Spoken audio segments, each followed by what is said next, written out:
Hold on just a minute. There's still more to this adventure. Next up is part 2 of Hard Travelin', a Folksinger's vlog. It's called Your Roots Are Showing. I've been doing some hard traveling.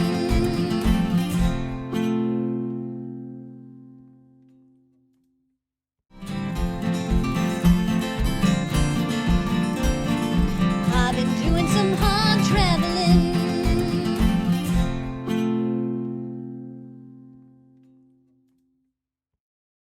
When we arrived at the hotel, it was a sight to behold. It's beautiful on the inside and very homely. We checked in and went to our rooms, and then I took a little film of the inside of the hotel room. Right, this is the Four Seasons Hotel in Monaghan. A little tea or coffee station. A beautiful bed.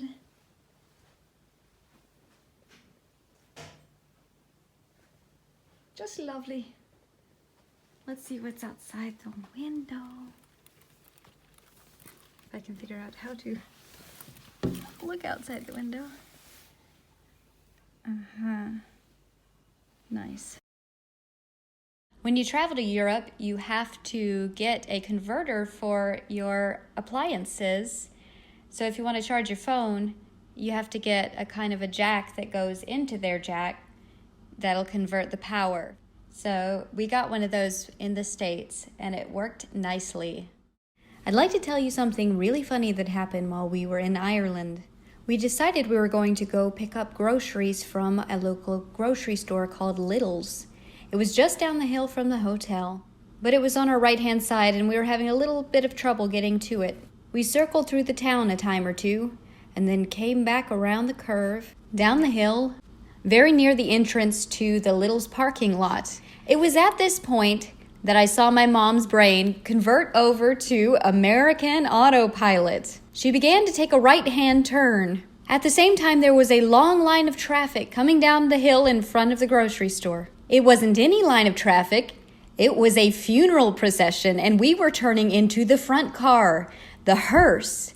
People's hands were in the air telling us to stop, no! And we had enough time to stop the car, and just long enough from my left-hand passenger seat for me to look directly into the hearse. It was very pretty, and you could see through it because it was made of glass. In the middle was the coffin, which we could see very well, and seated in front of the coffin was a family member. It was a young man, and his face was turned forward, but suddenly he looked over at me, and there was a small parsing of lips and a little grin that seemed to say, "Oh, this is good." That was in hindsight, but being newly arrived in Ireland, we felt like we had brought shame upon our country and our family and our own names. But as it turns out, we probably did them a favor. At least that's what natives of Ireland told us. Humor is a delicacy in Ireland, and we had done them the favor of taking off the edge of what was probably a difficult day. As we began relating this tale to people we would meet in our hotel, they all said the same thing. You probably did them a favor. In fact, we were having breakfast with a man who was a storyteller at the conference. He told us that at wakes it is good form and in tradition to have something humorous to say about the deceased, such as, "He was a very nice man, but he was so ugly." The storyteller went on to tease my mom and say, "You almost killed him twice." Ireland is a land of great storytellers, songwriters, poets. They even have a town called Limerick. And I think this is one of the best memories from our trip in Ireland, and it makes a great story too. This is Aldi's. It's called Lidl, and we see the familiar touches of Aldi. We knew it was, I knew it was an Irish place, Aldi's. But anyway, looks very familiar to us. Yes, Aldi's.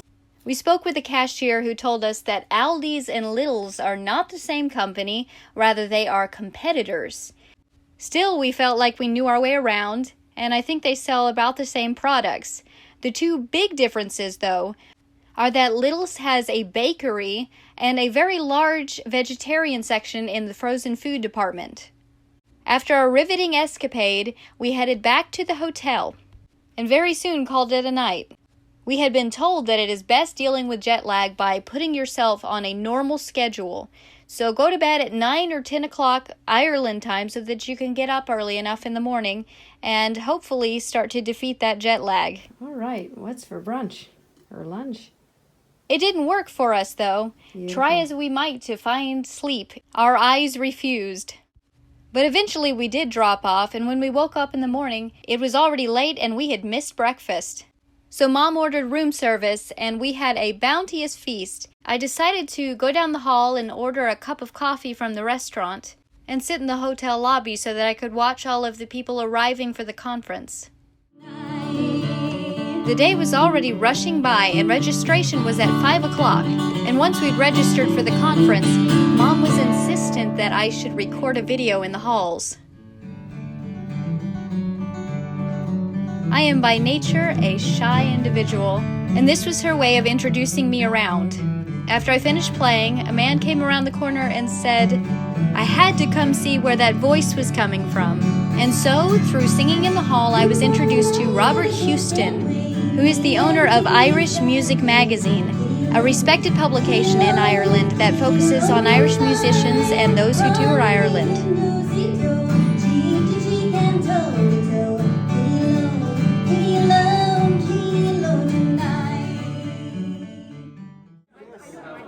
Back at the registration table, everyone was a Twitter and the room was alive. I can't, what, 32 I think is 0, right? Hi y'all, this is Jack. She's from Canada. It's really cool.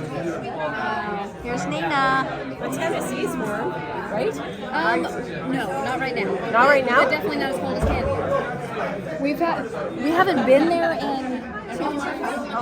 We've been in Texas. Okay. Yeah.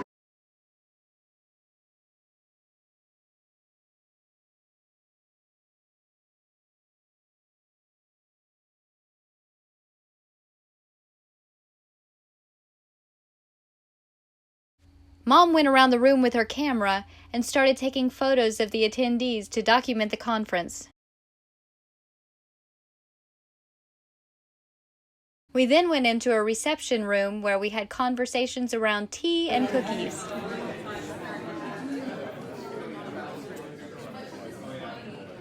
Once the reception ended, it was time for the showcases. In the evenings, there would be concerts in 3 rooms: the Willow Room, the Sakura Room, and the Seasons. The first showcase I attended was a Celtic harpist and singer-songwriter named Chloe Madaru. She was performing in the Willow Room, which was wonderful for singer-songwriters because it was small and intimate. But build a wall, and your empire's bound to fall.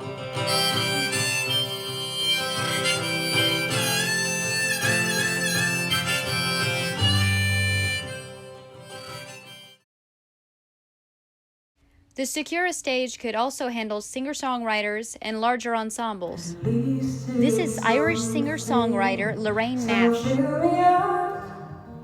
But don't let me down. Let me in. Just don't show me out. Don't say a word that you don't mean. 'Cause this means everything to me.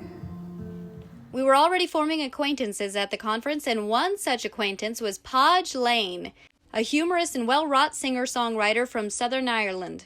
At this point, I should call that a line. I go to bed early, sleeping late. I never finish the food on my plate. It's always too much, but it's never enough. And then I give up. Well, it's just another day in paradise. Just another day in paradise.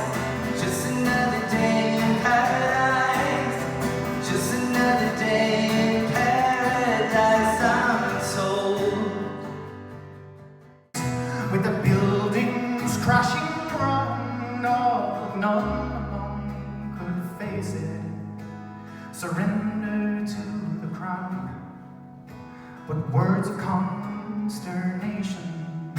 of children on the wrong night. We could not face it, so we put our weapons down. The season stage was the farthest from the front of the hotel, but it was well worth the walk because you could see eclectic acts like Indigenous Canadian singer-songwriter Mimi Abonsoin.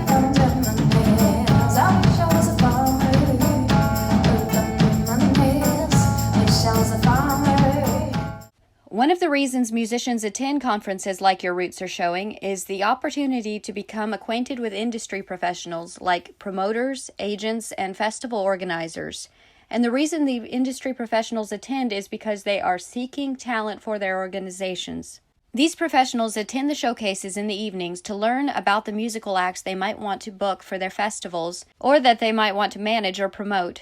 It's a good way to scout talent and for connections to be made in a low-pressure setting. The daytime hours consisted of panels and workshops. There were panels for music business, such as radio promotions and social media, songwriting clinics, and practical clinics like mental health for touring musicians. These workshops and panels give artists a chance to learn about what opportunities and resources exist and help to hone skills that will help us in our profession. Sometimes you may even get the chance to meet legendary musicians that you look up to yourself. This man is one of the best and most venerated singer-songwriters in Ireland. His name is John Spillane. He sat on a couple of panels about Irish culture, storytelling, and songwriting, and he officially kicked off the conference on the first day with an opening speech and by introducing a politician who advocates for the arts in Ireland. Convention, and I'd like to introduce now somebody who's been a great friend to the arts and to music in Ireland in the last couple of years. Please welcome Minister Catherine Martin.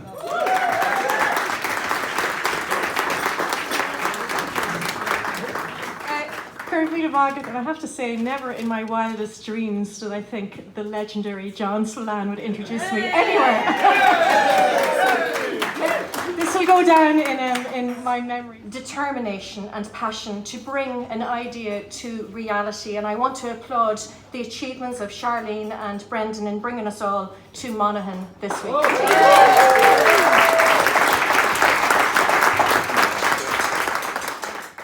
In the afternoon on the first full day, we had a mixer event to increase our conversations and integration with the music industry.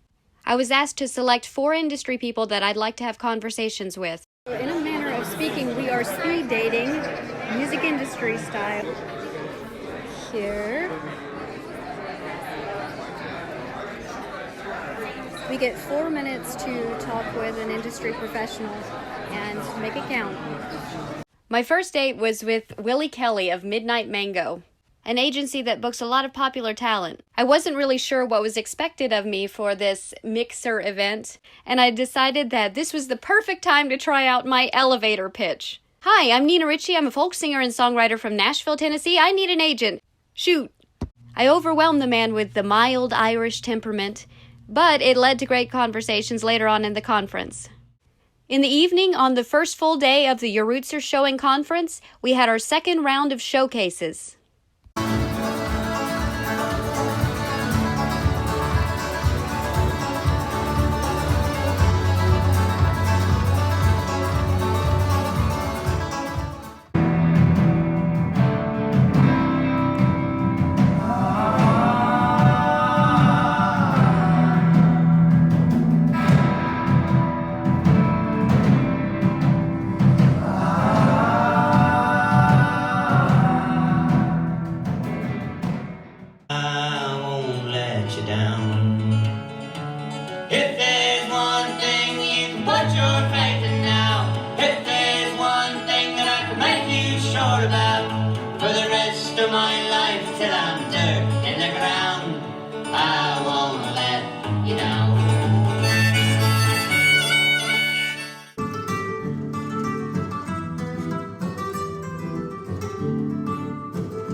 promised land in a better way. So keep it on here, make me 8 years old forever. If somebody comes along to buy us, you tell them this house is not for sale. One of Ireland's most famous traditions is their sessions, which is the Irish equivalent of what we call jams in America. Musicians gather and introduce songs, and everyone joins in with whatever instrument they play. Everyone is welcome to join in, and sometimes it is very profound. It's an experience that everyone contributes to just by being there. This group was playing by themselves in the lobby, and the sound was so beautiful I just had to grab a piece of it.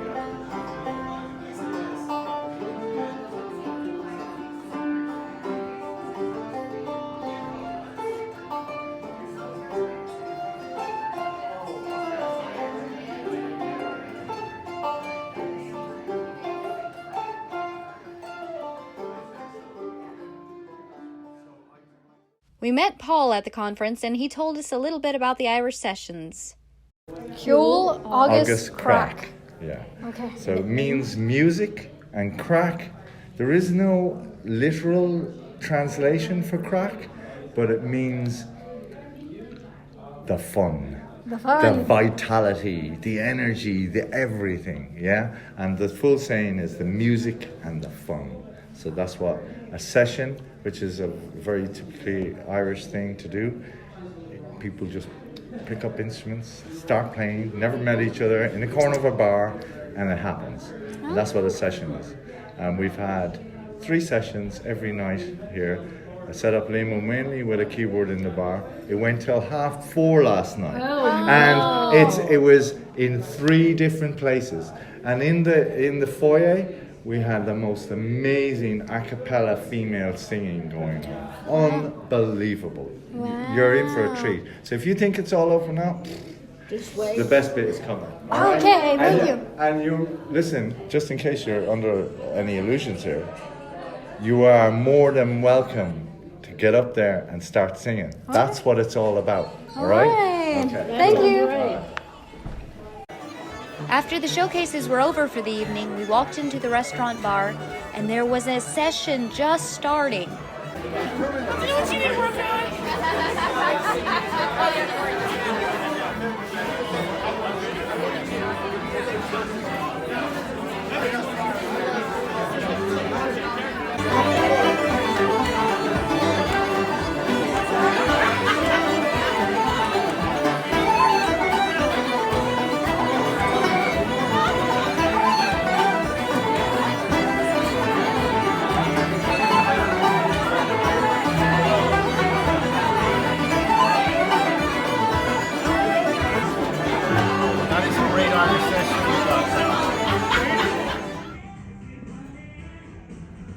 Without a doubt, one of my favorite parts of visiting Ireland was the food.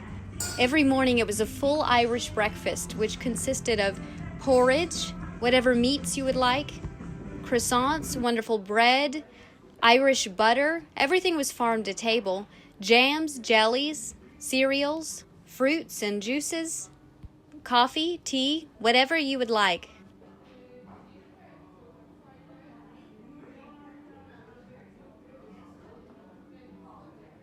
These are Monaghan mushrooms, and they are so good. One morning I had a curiosity about something I hadn't tried yet. It looked like a souffle or a patty, and I was told that it was blood pudding. Do you think I tried it?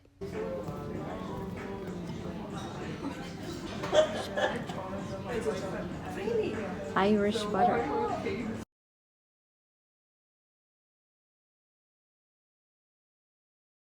Here's a glance at what dinner looked like.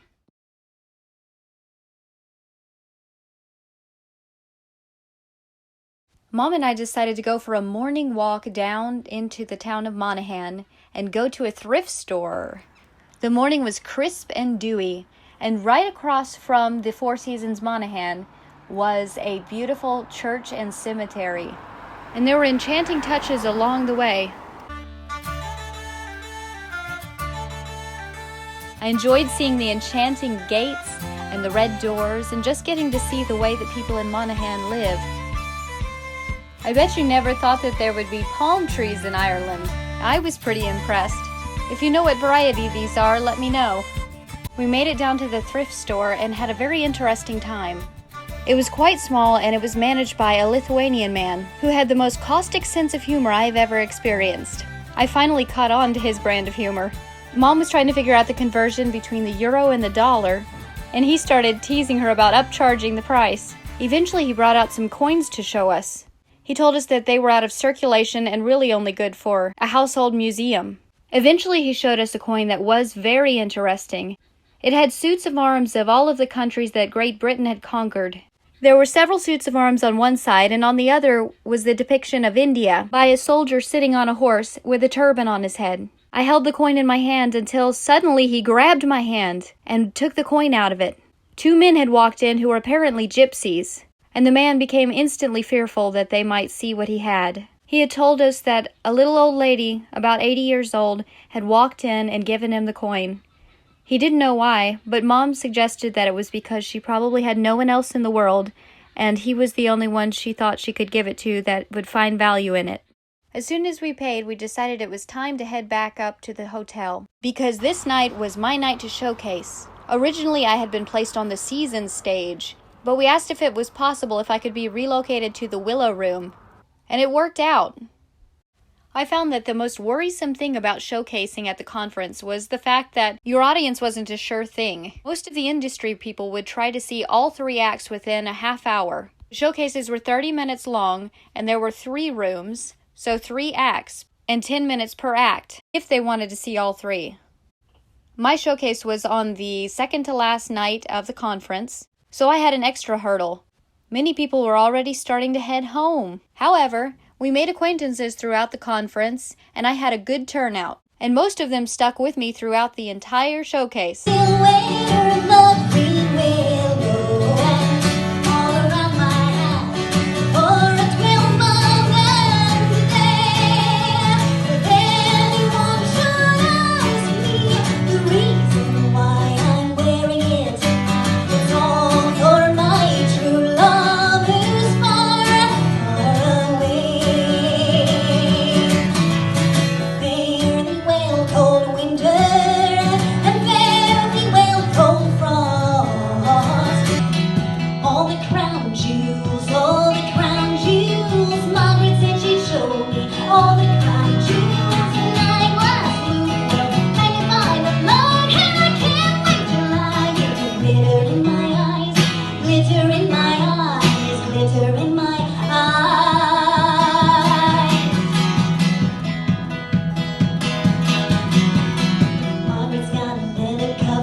Told me to embrace and throw away the junk.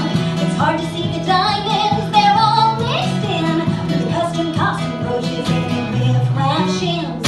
All the crown jewels, Margaret said she'd show me. All the crown jewels and eyeglass blue will magnify the Lord, and I can't wait till I get glitter in my eyes, glitter in my eyes, glitter in my eyes.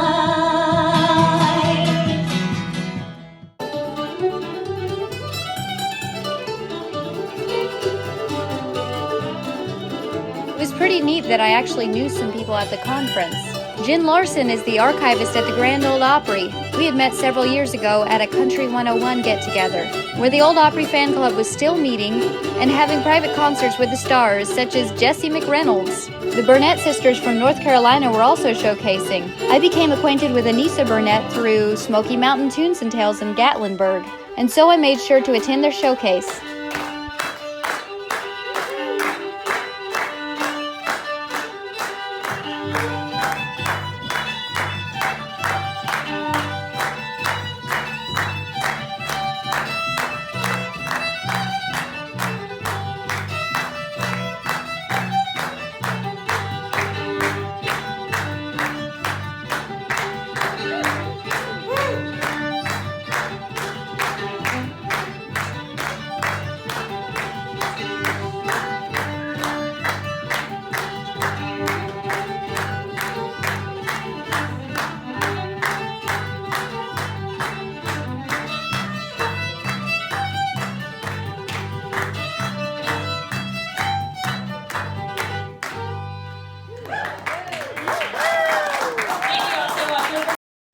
It was an exciting night, and actually our last at the conference. After my showcase, we prioritized saying goodbyes. We said goodbye to Podge and his girlfriend Rebecca, who had been so much fun to get to know throughout the conference. Then the next morning we said goodbye to Paul, and we also decided to scout around and see if there was anything we missed in the hotel.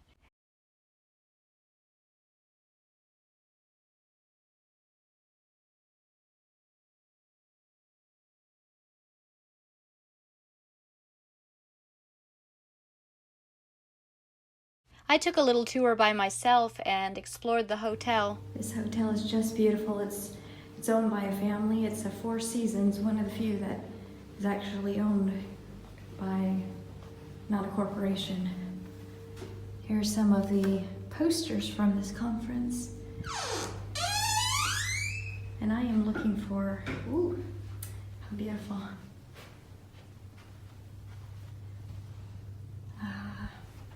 I am actually looking for this magical spot that I found the other day. A door that goes outside into some, it looked like on a beautiful hill. There was, I don't know, gardens or something. We're outside of the Four Seasons Hotel Monaghan. And I'm just gonna take a walk around to see what's out here.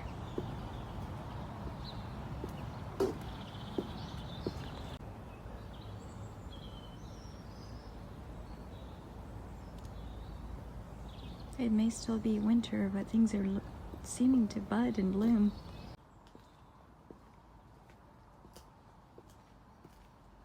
On the last full day of the conference, we decided it was best for us to head back to the airport in Dublin.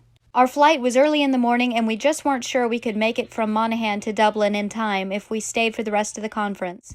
The workshops had already ended, but I knew there was going to be great Irish music in the evening.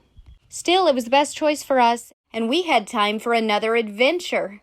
Hey, where do you think you're going? Stick around and watch part 3 of Hard Travelin', a Folksinger's vlog. It's called The Meeting House. I'll give you a hint. It involves cake.